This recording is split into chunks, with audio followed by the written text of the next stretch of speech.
Welcome to church. For the rest of us, it's Swamp Cat Brewery.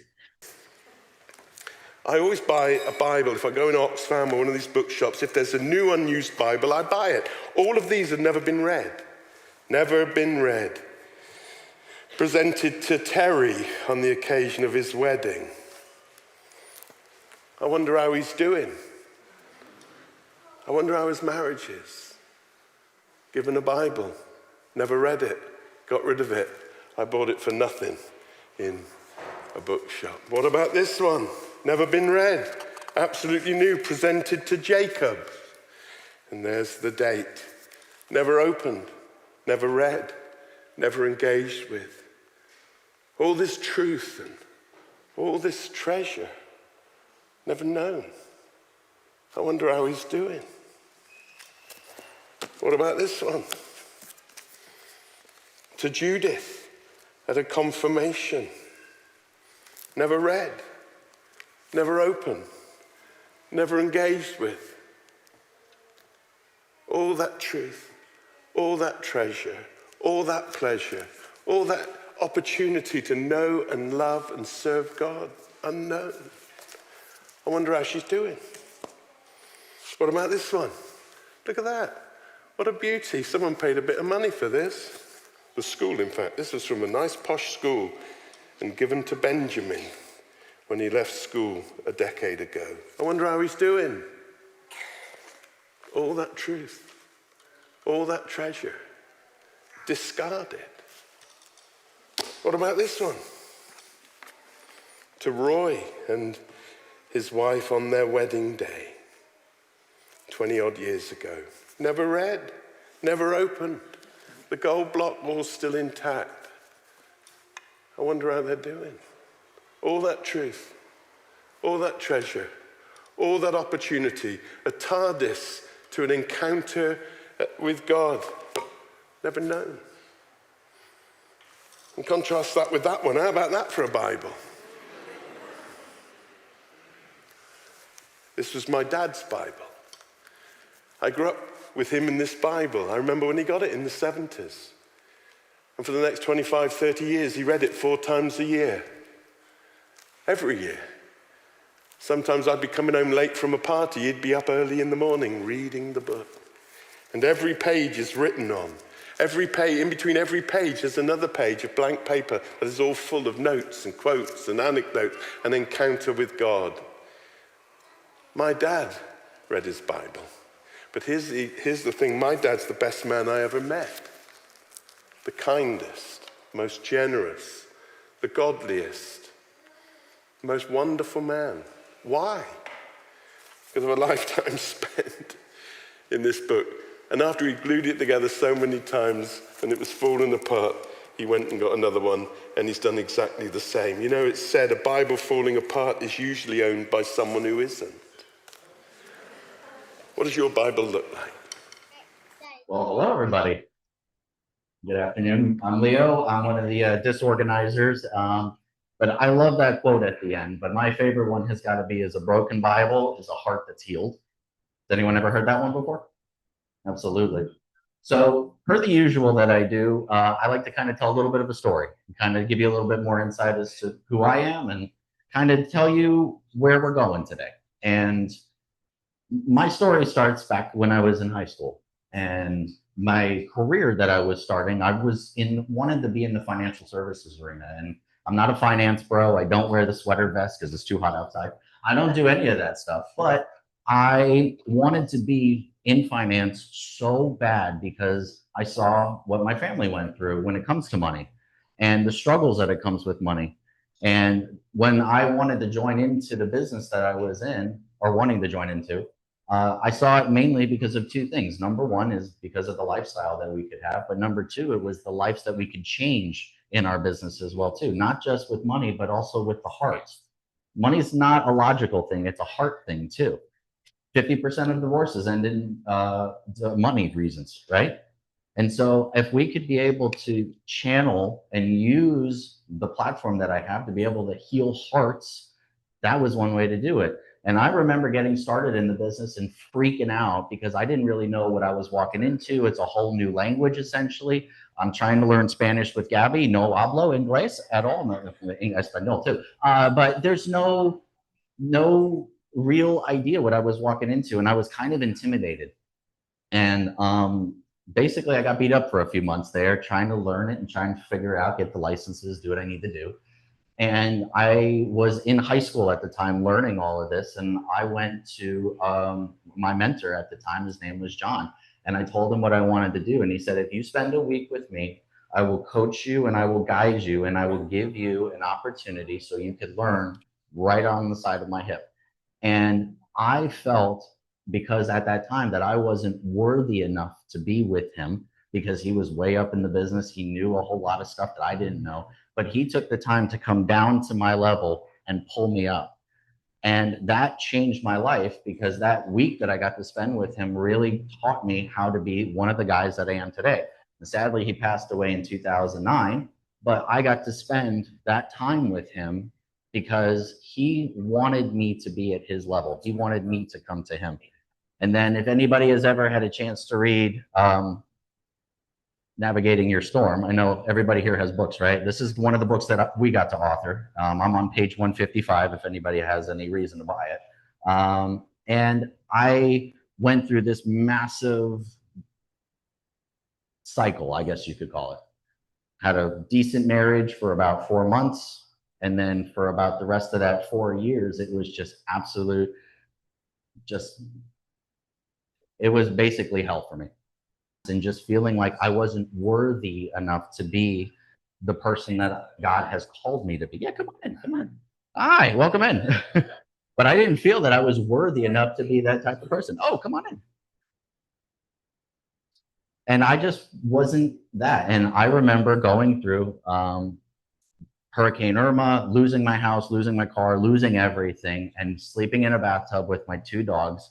And I'm making a really long story short, but saying, God, what do you have for me? And I had to hear his voice to say, you have 2 choices in front of you. You can become a victim and stay in the circumstances that you have in front of you right now, and you can live there for the rest of your life. Or through me, you can find victory, and you can be able to see a life that I have for you. And that moment when I got to hear that non-audible, audible voice was that turning point for me. And that's when I said, okay, if not me, let go and let God. And that's when everything really started to change. And because of that, I also started to grow back in my business, started to get a little bit more unfamiliar territory because, again, working hard, trying to understand. But then I had some great coaches that saw me wanting and reaching out because they saw that I had faith that I could do something big. And I saw, and as Dick Walker used to say, is I used to have a big flashing sign on the top of my head that said, make me feel special, make me feel good, make me feel important. And he saw that and he goes, I'm going to take this kid under my wing. And he spent with me all this time. And because of the generosity that he had, we got to be able to grow our business the way that we've been growing. And I'm not trying to say that everything is perfect and hunky-dory. It's never perfect or hunky-dory, but it's always a work in progress, right? And it's something that I've had such incredible coaches, even at my schools and everything that we go to, just to be around these great guys. But from having a moment, starting and feeling that I wasn't worthy and having somebody pull me up to their level, to feeling like garbage and going through hell and back again and feeling unworthy again, and then having God say, through me, you can find victory, and pulling me back out of that, and then having coaches and mentors that gave me that physical push as well too. That's something that I can not express how thankful I am for some of these people. And so my question of the day, because we're going to start off a little heavy of a topic, is, have you ever felt unworthy? And if you have, and also if you didn't feel like you belong, but if you have, what was the turnaround? So have you ever felt unworthy or you didn't belong? And if you have, what was the turnaround? So unlike most churches where everybody sits and they quiet and they listen to us, because I know we got a couple new people here, talk amongst your tables. We'll take 5 minutes, okay? About to help me. So a little bit of a tough question, but let's start. Does anybody have a story that you felt unworthy or that you didn't belong, and what was the outcome of that? Oh, let's go with Demita first. Want to give it to Demita? Oh, we have a young assistant today. Okay. There you go. Izzy. So when Steve and I were in ministry in the Assemblies of God church, like he was always in the spotlight, whether it's youth ministry, worship, whatever, evangelism. He was always in the spotlight. And I would just be like, what is wrong with me? Like, why can't I ever be up there? Like, is there something wrong with me? And I just didn't feel worthy. And it seemed like I was always stuck watching the kids or like in the background doing sound or whatever. And it was like God spoke to me and was like, it doesn't matter what role you're playing. Every role is important. And he just showed me like a movie. When you see a movie, you just see like all the perfection and the final product. You don't see all the camera people in the back and everybody else, the makeup artists and things like that. And it was like, it doesn't matter what role you have. You don't have to be in the spotlight. You are worthy and I have you where you need to be. Mm-hmm. And then I was just like, oh, okay. And I was fine with that. I don't mind being in the background. I'm good at admin stuff. He's good at singing, so I can sit behind a desk and I'll be fine. You keep Steve in order. You keep him in order. Go on, Zach. What's up? I'd say anytime I've tried to talk to a woman that is way out of my league. No, it's like say some when people like talk about me and things like that, and I got a disability, and I don't understand why so many people are so evil and things like that. I just feel like, what am I supposed to do? And God made a choice for me. I met this lady here. I love her. She loves me. Oh. And I love this church. And I appreciate everything y'all do for us. And our house got burned down November the 3rd. And we lost everything. And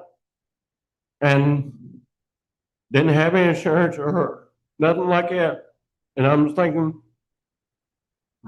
we're alive and God's taking care of us. If we're doing the best we can, try to stay alive. And the man up above said, Joe, listen, I'm on your side. Your wife is on your side. Take care of your wife.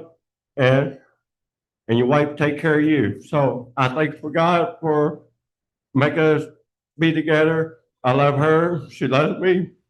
And our anniversary is coming up May 16th. We'll be together 10 years. Thank y'all. Wow. Hey, we're happy you're here. We appreciate you. You want to give it, Izzy? You want to give it to Jonah? You want to go give it to Jonah? Jonah's got something. Oh, did I lose it? There it is. Hi, guys. I'm Jonah.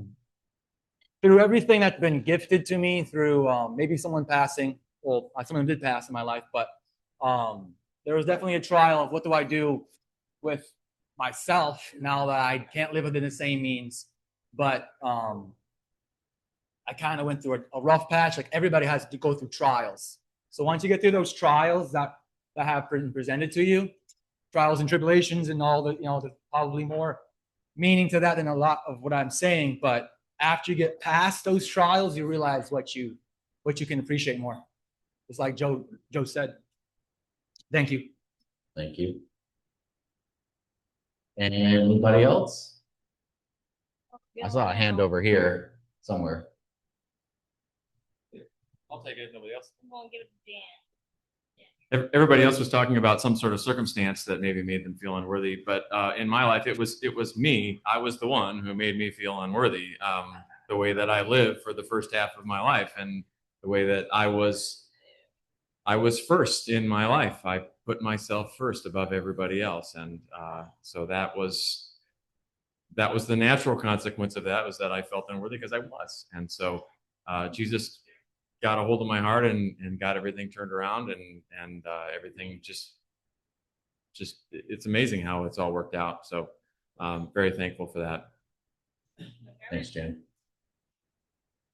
We're gonna go. Anybody else? Oh, Wendy over here. Gonna go to Wendy over here. He's right here. Thank you. Yeah. I have to say the Sunday I was driving up to Charlie Fox Drive to be baptized. The whole 45-minute ride up there, I was like, what are you doing? You're a hypocrite. You know, you don't deserve this. Like, Satan was in my head and was like so many times, I'm just going to turn around and go.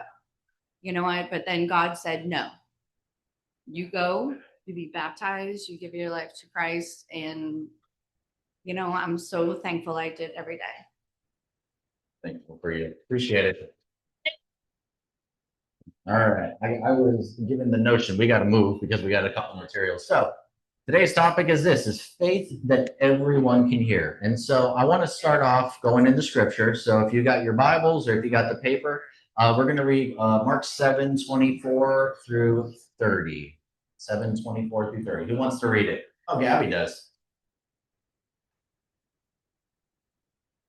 Everybody say hi, Gabby. My favorite thing to do is embarrass me. I know where you live. Anyways, Mark 7:24 through 30. And from there he arose and went away to the region of Tyre and Sidon. And he entered a house and did not want anyone to know, yet he could not be hidden. But immediately a woman whose little daughter had an unclean spirit heard of him and came and fell down at his feet. Now the woman was a Gentile, a Syrophoenician by birth. And she begged him to cast the demon out of her daughter. And he said to her, let the children be fed first, for it is not right to take the children's bread and throw it to the dogs. But she answered him, yes, Lord. Yet the dogs under the table eat the children's crumbs. And he said to her, for this statement you may go your way, the demon has left your daughter. And she went home and found the child lying in bed and the demon gone. Thank you, Gabby. Love the applause on that one. Why does this feel uncomfortable to read? Do you feel uncomfortable reading this? I did the first time. Why does this feel uncomfortable when we're reading this? What was that?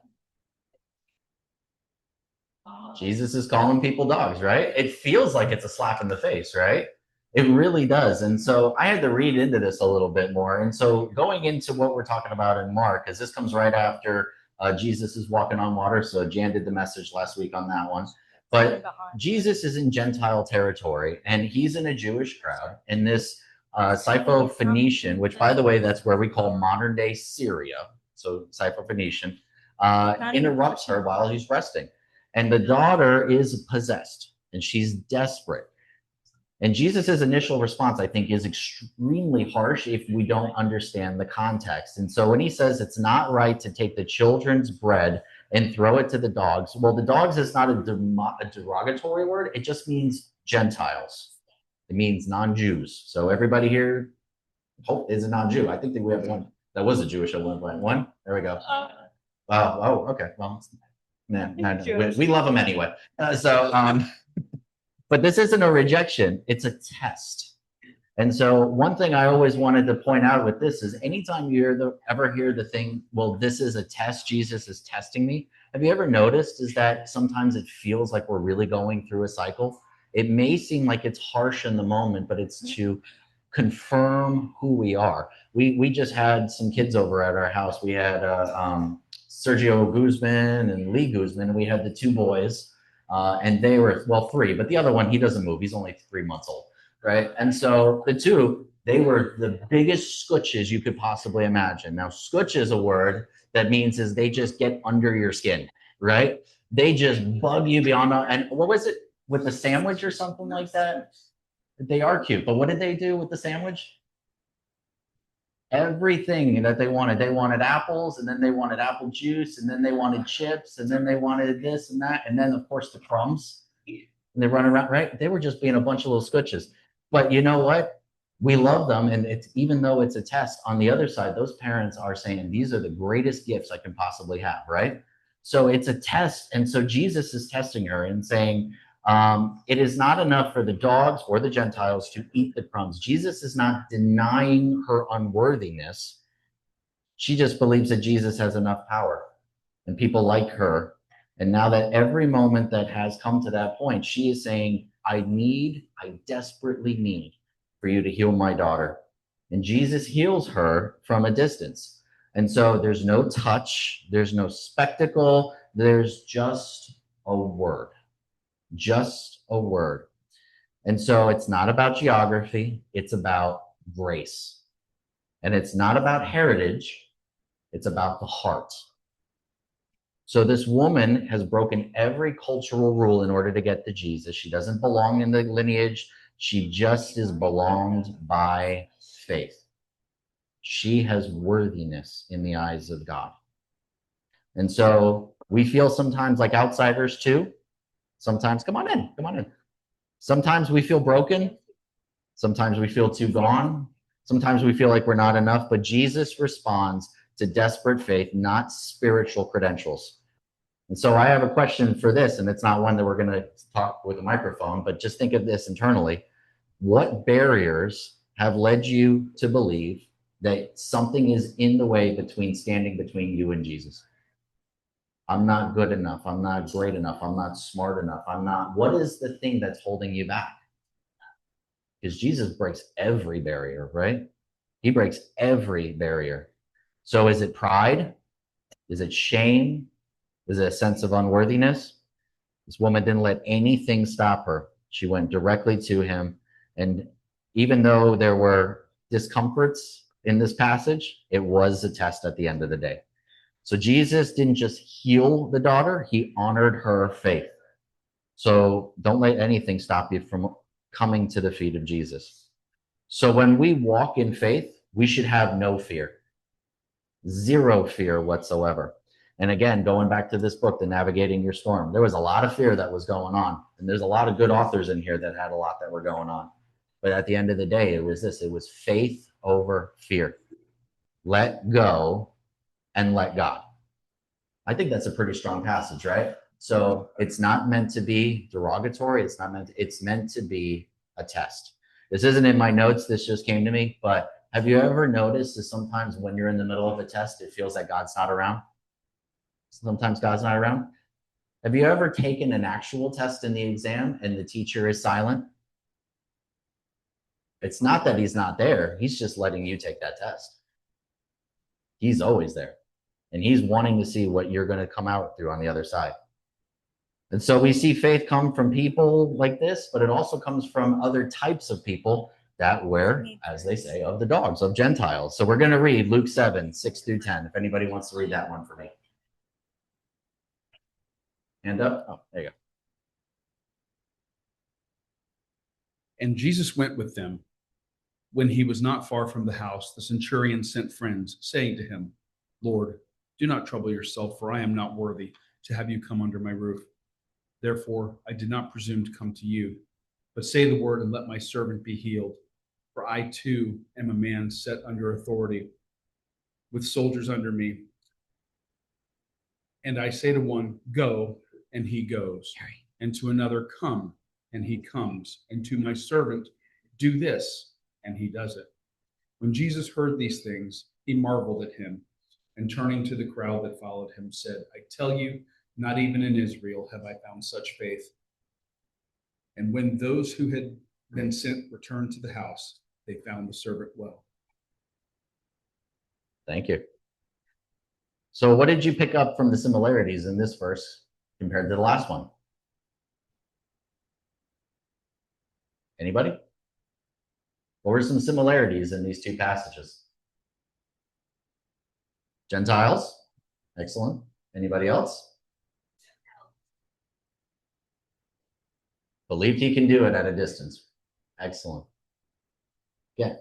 Not worthy, right? Anybody else?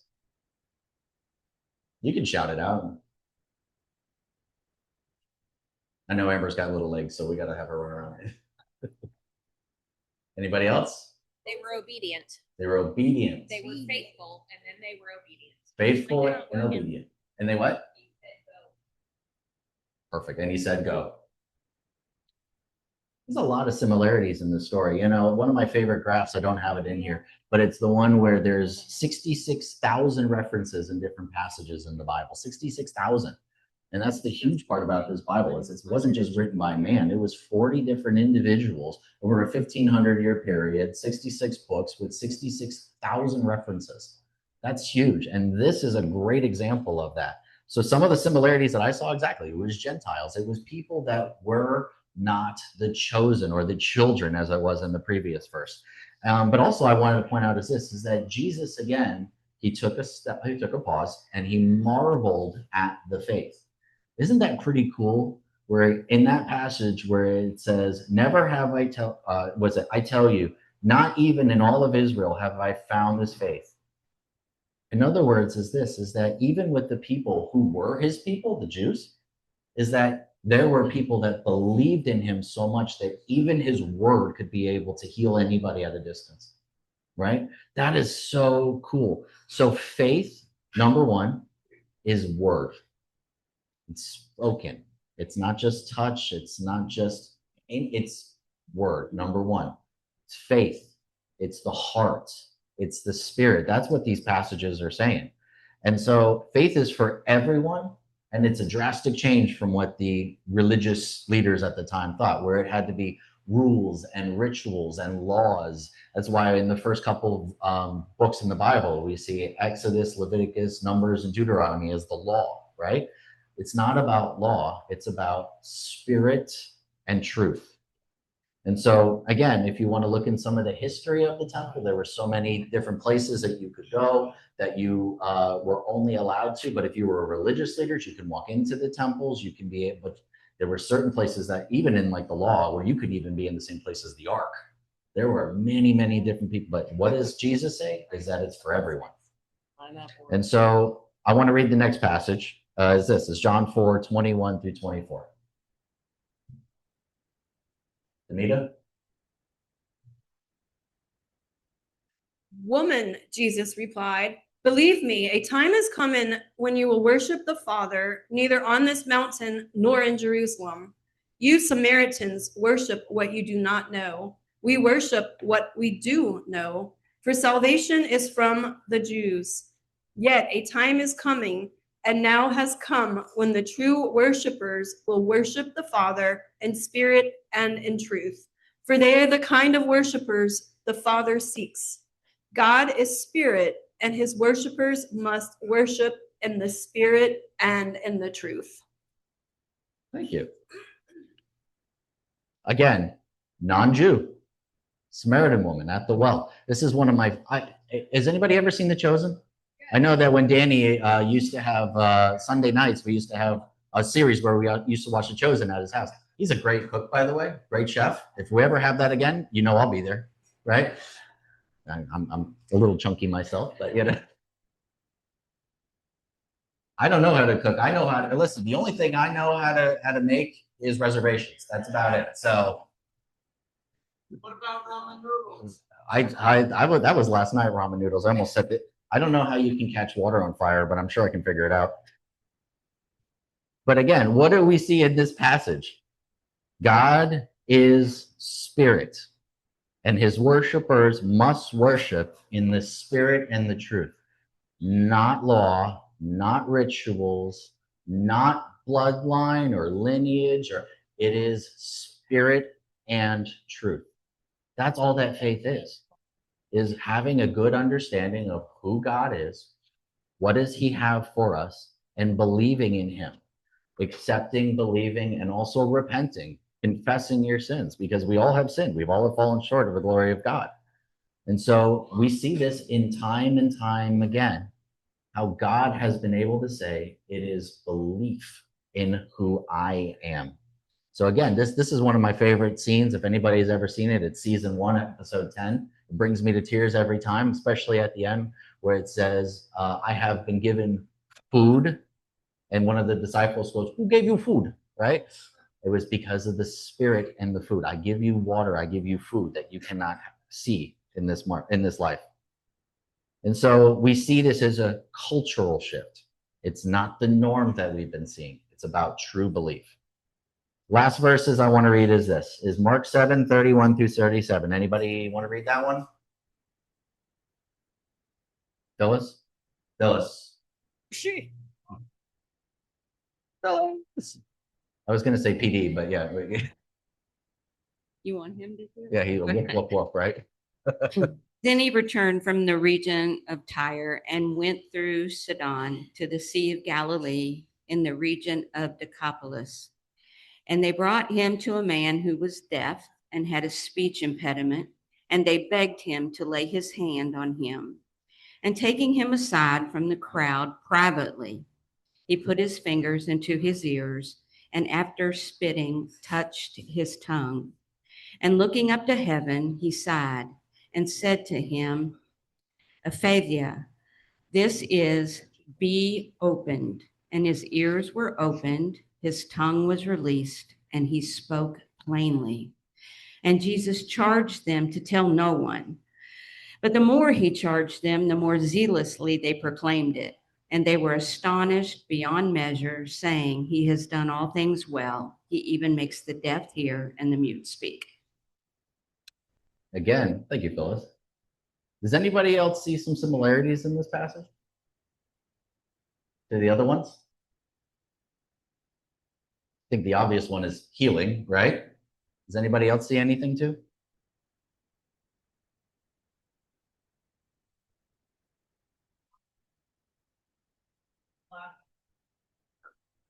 I see every one of these people, they totally block out everybody else and their focus is directly on the power that they know the Lord has. And they don't care because their faith is so strong that they know he's got that power to heal.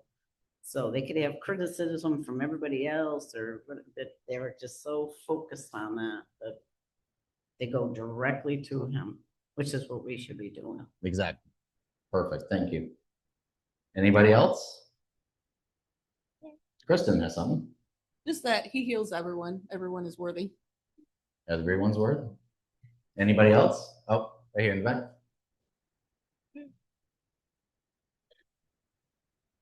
I just think it's something to keep in mind that at this time, there was no Christianity. This is Judaism. Judaism is one of many small religions regionally. And part of what the Pharisees were doing and holding on to tradition was to clearly define what Judaism was as opposed to the other religions in the area. And that's the reason they held on so strongly to so many prescribed behaviors that you couldn't do. And I think it's interesting just to see that people, regardless of where they were from or their faith, they were coming to Jesus. And they had faith. Even though they didn't come up with it, they didn't grow up with it, they had faith in him. Right. Perfect. Thank you. So I'm going to just do a quick synopsis of this passage because, again, we're reading into Mark 7. Jesus has just returned from these 10 cities. They call him the Decapolis. And he's, again, in Gentile territory. Again, in Gentile. You notice the theme with everything, right? This is for everyone. And this time, a man is brought to him. Again, in this Chosen series. Again, one of the best scenes, I think, in a long time. If anybody's seen this series, you need to binge it. It is awesome. It is incredible. But this time, the man is brought to him. And he's deaf and mostly mute, so he can't speak and he can't hear. And so what I think is incredible about this is he says, epitha, be opened. So he is speaking to a man who cannot hear, who can't speak, and that he can speak clearly. So that just doesn't happen, right? That's true faith. That's true belief in healing. His ears were open, his mouth was loosened in an instant, and just like everything, this guy's entire life has changed. And this man hears and speaks, and his words expand, and the sounds that are coming from him. Could you imagine being in that place, knowing this guy, and now he can speak and hear clearly? So again, it's about healing. So it's not just from a distance, it's about in an instant. And he gets close enough, he touches to him, and he can then be able to get real close and real personal. Meaning is that we are coming to Jesus in this one. So his power, his life, his creation can be anywhere at any time. But we still come to the Father. We still come to Jesus. we can be able to be in his presence. And so this is one of those things that maybe the ears aren't just physical ears like we think of, but maybe this is also our ears. Has anybody ever thought that maybe God is speaking to them or they feel something moving in them, but they just can't explain it? I know, because when I was in that bathtub, I can't explain it, but I heard a non-audible, audible voice. And that was something that was my ears at the time, even though I didn't believe in myself and I felt unworthy and my life was in crumbles and I'm sleeping in a bathtub with 2 dogs. God said, you can find victory in me. And you can find, and that was when my ears started opening. And that's when I could start seeing what he has for me. And that's the same thing that he has for you. So again, when we are looking at this, is it sometimes our ears might be a little bit closed in? What is God saying to you right now? Where is the thing? So when he says be open, this is the chance to be open. If you haven't had that opportunity, really take an opportunity to see that. So what does he have for our lives? And I think this is my last verse because I've already been given the time that we're closing up. But Matthew 13, 15 through 16. If somebody could read this one, please. For this, shut up. Fine, anyway. For this people's heart has grown dull, and with their ears they can barely hear, and their eyes they have closed, lest they should see with their eyes and hear with their ears and understand with their heart and turn, and I would heal them. But blessed are your eyes, for they see, and your ears, for they hear. Thank you, Amber. So this is that time. The time when we can have our ears open and be able to see what God has for us. And I would highly recommend, who here brought a Bible, by the way? Who brought a Bible? We have, if you don't have one, we have a ton. In fact, I bought probably 30 of them. They're right there in the back. Everybody say hi. Where is it? In the back. I can't see who's waving. But yeah, get a Bible. This thing will change your life. This thing will move you in places that you have no idea. And take the time as this, just like the video that was in there, where you can write and you can do whatever you want. You know what? That's what we did. Every part in here highlighted, every note. I have another Bible that's in Spanish and English because you said, like I said, my Spanish is no hablo, right? But you can be able to see what God has for you and learn what he has for you. Get one of these. It will change your life. Oh, they're going around. So I want to leave you with 2 things. I want to leave you with 2 acronyms, and then I'll pray us out. So faith, F-A-I-T-H, forsaking all and trusting him, and faith again, forwarding all issues to heaven. So with that being said, does anybody have anything they want to add in? No, I'd like to say what Jesus done in my life and things like that. When he died on the cross, I think I'm a better Christian, and I got a lovely wife. God up, man up above that take care of this woman, and she'll take care of you. And Jesus died in my heart, and I also got God in my heart, and I love God, and I love this church, and my church family's here, and things like that. I love them all. Thank you. Love you, brother. Love you, brother. Appreciate you. I'll just say this because I'm sure there's somebody in the room who has decided to reject Jesus. And if that's your stance, then I want to say this. This is actually a quote from my wife. It's, if you're going to reject Jesus, don't you think you should know exactly what it is you're rejecting? So if you haven't read the Bible, I challenge you to read it. It's not easy, I know, it takes time, but I guarantee you that it's worth the time. So that's all I'm saying. Perfect. Take the time. It's really worth it. That's actually true. How could you not know what you're rejecting if you don't know? Right? Perfect. Anybody else? Billy, I know you got something. You don't have anything? Go right ahead. You were quiet the whole time. That's why I was wondering. I didn't know if you were here or not. Okay. Actually, I wanted to talk earlier about the centurion, where he says, Jesus, he says he has more faith than anyone in history, which is, if you think about it, that's a really broad, dense statement. Mhm. I mean, and if you see him kneeling there, actually that picture kind of put it in words. That guy was a centurion to the Roman government, and what he had to do to kneel down in front of him, he was taking a huge chance. He knew, and I think all those stories kind of showed that those people had faith regardless of what their background, their heritage, and they were able to articulate their faith and be able to be strong in their faith regardless of whether they were brought up in it or whether they had knowledge of it. They just had faith. God said it. Perfect. Thank you. All right, I'm gonna close this out. So if you are the praying variety, come and pray with me, and then I got one more announcement at the end. So, dear Lord, thank you for this time. Thank you for this opportunity that we get to be able to come to you every single opportunity, every day, to be able to get to hear what your words are and not just ours. We thank you for all the blessings that you have for us and that you give us ears to see and eyes to hear what you have. And we thank you for all of the mercies along the way. In your gracious name we pray. Amen.